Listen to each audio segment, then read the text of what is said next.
करना चाहती है। तेरे पिताजी तेरे लिए कितना परेशान रहते हैं और एक तू है जो शादी करने के लिए तैयार ही नहीं है। आखिर क्या वजह है इसकी? माँ, अगर तुम इतना कह रही हो तो मैं शादी कर लूंगी, लेकिन मेरी एक शर्त है।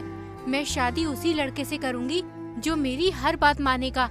अगर ऐसा कोई लड़का है तो मैं उससे खुशी खुशी शादी कर लूंगी।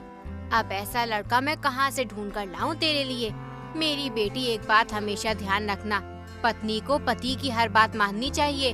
और एक तू है, उल्टा रिवाज चला रही है। कोई सुनेगा तो क्या कहेगा कि पत्नी पति पर हुक्म साधती है और पति चुपचाप उसकी बात मान लेता है। देखो माँ, अगर तुम मेरी शर्त नहीं मानोगी तो मैं कभी शादी नहीं करूँगी, चाहे कुछ भी हो जाए। किसी तरह ये बात गांव के जमींदार के आलसी बेटे के कानों तक पहुंच गई। ये बात सुनकर उसे बड़ा आश्चर्य हुआ। उसने सोचा, ये कैसी अजीब शर्त है। मैं इस लड़की का घमंड चकनाचूर कर दूंगा। मैं भी आज कसम खाता हूँ, इसी लड़की से शादी करूंगा और कभी इसकी बात नहीं मानूंगा, चाहे जो भी हो जाए। अगले ही दिन कमलेश अपनी माता के पास गया और कहने लगा, माँ, मैं जयप्रकाश की बेटी सुमन से शादी करना चाहता हूँ। क्या हो गया है बेटा तुझे? क्यों मजाक करता है?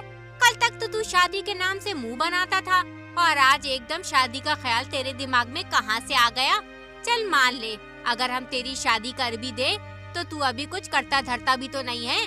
बीवी बच्चों का गुजारा कैसे करेगा? हम तेरा कब तक साथ दे सकते हैं? कभी न कभी तुझे कोई काम तो करना ही होगा। माँ, मैं अभी कुछ सुनना नहीं चाहता हूँ। मुझे बस शादी करनी है, वो भी जयप्रकाश की बेटी सुमन से। तुम पिताजी से बात करके जयप्रकाश के घर जाओ, उसकी बेटी का हाथ मांगने मेरे लिए। रुक्मणी अपने पति उदय भानु से कहती है, बेटा जवान हो गया है, तुम उसका विवाह कर दो, मुझे भी थोड़ी राहत मिल जाएगी।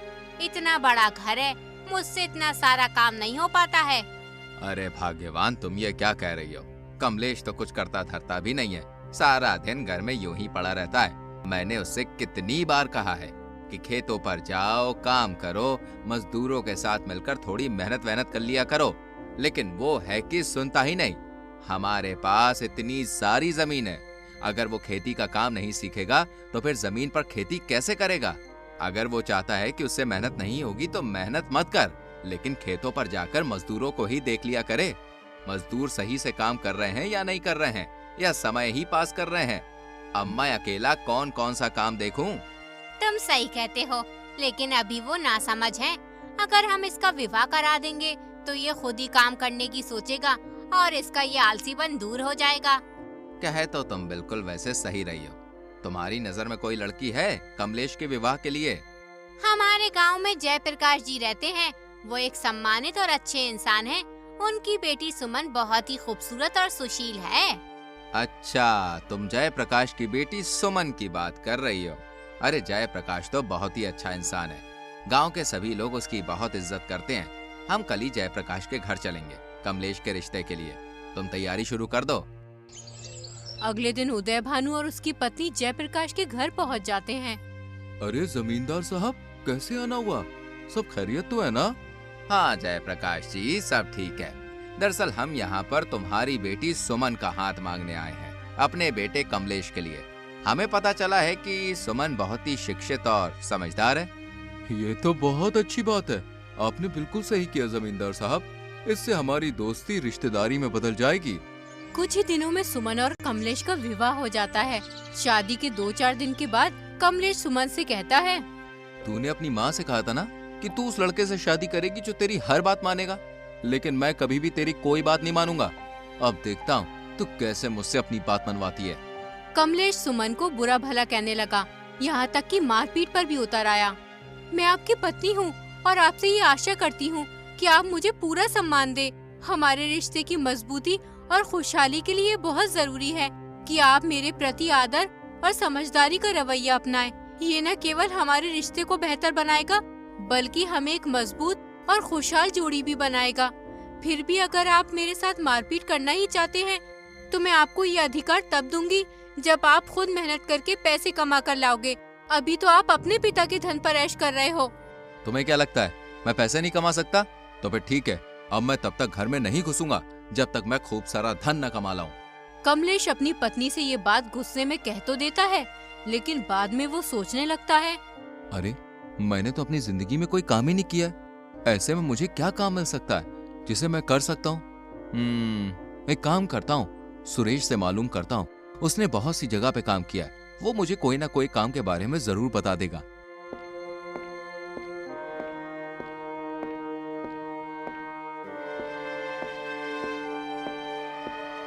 कमलेश सुरेश के घर पहुंच जाता है और सुरेश से कहता है, सुरेश, तुमने यार बहुत सी जगह पे काम किया है, मुझे भी कोई काम करना है। तुम्हारी नजर में कोई काम हो मेरे लिए तो मुझे बताओ। अरे कमलेश, कैसी बात कर रहा है यार? तू इतने बड़े जमींदार का बेटा है, तुझे क्या जरूरत है काम वाम करने की? अरे काम करने की जरूरत तो हम जैसे गरीब लोगों को है भाई। दरअसल सुरेश, मैंने किसी से शर्त लगाई है। उसका मानना है कि मैं खुद मेहनत से पैसे नहीं कमा सकता हूँ, इसलिए मैंने भी उससे कह दिया है कि मैं तुझे पैसे कमा के दिखाऊंगा। देखो भाई, हम तो मेहनत मजदूरी का काम करते हैं और मेहनत मजदूरी तुमने कभी की नहीं है, इसलिए तुमसे हो नहीं पाएगा। तुम कोई और काम देख लो जिसमें मेहनत कम हो और पैसे ज्यादा मिल जाए। इतना कहकर रमेश चला जाता है। कमलेश को रमेश की बात पर बहुत गुस्सा आता है, लेकिन वो कर भी क्या सकता था, इसलिए चुप रहता है।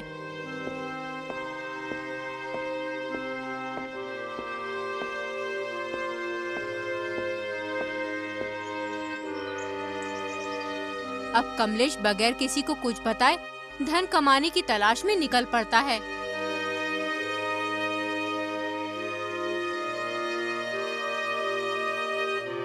वो अपने गांव से करीब 20 किलोमीटर दूर एक अमीर सेठ के पास जाता है। उस सेठ का बहुत बड़ा चावलों का गोदाम होता है। सेठ जी, मैं पास वाले गांव नंदपुर से आया हूँ, आपके पास काम की तलाश में। अगर आप मुझे कोई काम दे देंगे तो आपकी बड़ी कृपा होगी। नंदपुर में मेरा बहुत ही अच्छा मित्र रहता है, उसका नाम उदय भानु जमींदार है। क्या तुम उसको जानते हो? जब कमलेश उदय भानु यानी अपने पिता का नाम सुनता है तो वो घबरा जाता है और सोचने लगता है, कहीं पिताजी को मालूम ना हो जाए कि मैं दूसरे के यहाँ मजदूरी करने आया हूँ। अब मैं क्या करूँ? अगर घर वापस गया तो सुमन से किया हुआ वादा कैसे पूरा होगा? अरे जो होगा देखा जाएगा। अगर पिताजी को मालूम भी हो गया तो मैं उन्हें सब सच सच बता दूंगा। अरे भाई, किस सोच में डूब गए उदय भानु का नाम सुनकर?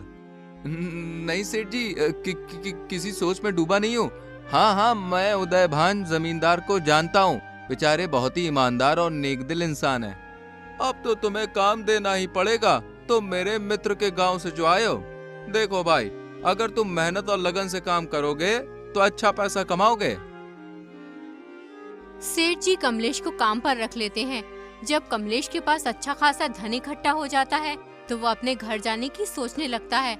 फिर वो सेठ जी से कहता है, सेठ जी, मैं सोच रहा था कि एक बार गांव जाकर बीवी बच्चों से मिल आता हूँ। तुमने बिल्कुल सही सोचा कमलेश, बीवी बच्चों से मिलना भी जरूरी है। तुम कल अपने गांव निकल जाना और बीवी बच्चों से मिलकर जल्दी वापस आना। कमलेश इकट्ठा किए हुए सारे पैसे लेकर अपने गांव की ओर निकल जाता है। रास्ते में उसे दो ठग एक पेड़ के नीचे खाना खाते हुए मिलते हैं। वो कमलेश से कहते हैं, अरे भाई, इतनी जल्दी में कहाँ जा रहे हो? आओ आओ, हमारे साथ खाना खाओ। कमलेश को बहुत तेज भूख लग रही होती है, इसलिए वो ठगों के कहने पर खाना खाने बैठ जाता है। फिर एक ठग कमलेश से बोलता है, लगता है आप शहर से धन कमा कर लाए हो। हम दोनों भी शहर जा रहे हैं धन कमाने की तलाश में। सुनो, तुम्हें पता है इस रास्ते पर बहुत सारे लुटेरे और ठग रहते हैं, तुम अपना धन सावधान होकर ले जाना। लेकिन मैंने तो सुना था कि ये रास्ता सुरक्षित है, इस रास्ते पर लुटेरे नहीं मिलते। अरे भाई, अब तो हर जगह लुटेरे और ठग मिल जाते हैं। अगर तुम अपने पैसे छुपा कर नहीं ले गए तो तुम्हारे लिए मुसीबत हो जाएगी। सुनो, हम भले और ईमानदार आदमी हैं, बिल्कुल तुम्हारी तरह।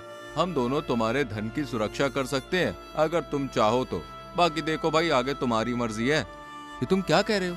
मुझे तो कुछ भी समझ में नहीं आ रहा। मैं तुम्हें अपना धन क्यों दूं? मैं तो सही से तुम्हें जानता भी नहीं हूँ।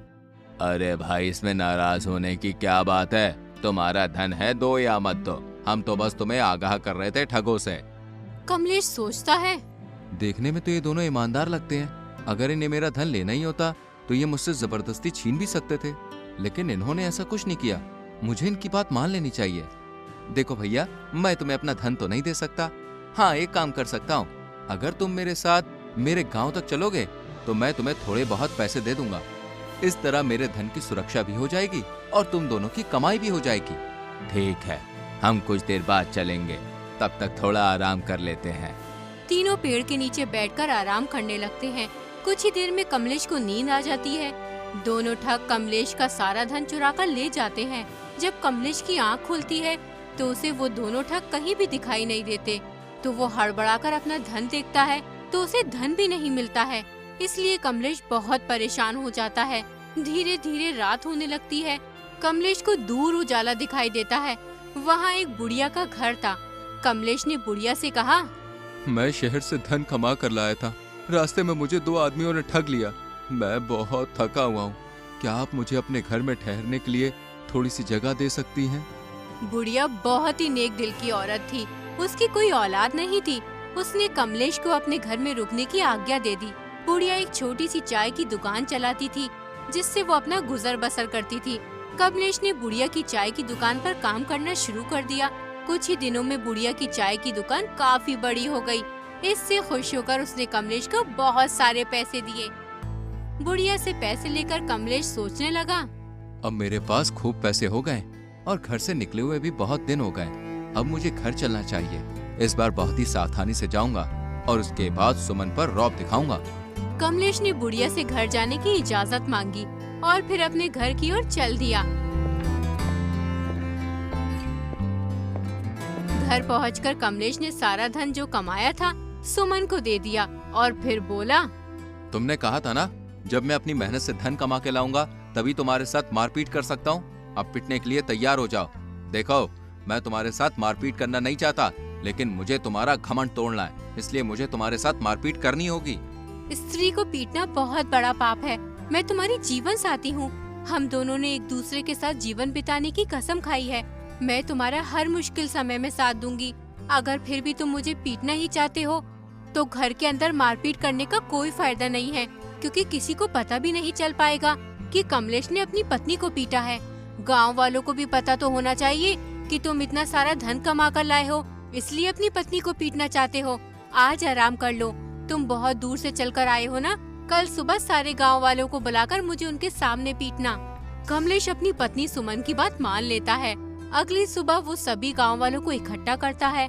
जैसे ही कमलेश अपनी पत्नी को पीटने के लिए आगे बढ़ता है, उतने में ही कमलेश के पिता उदय भानु जमींदार वहाँ आ जाते हैं।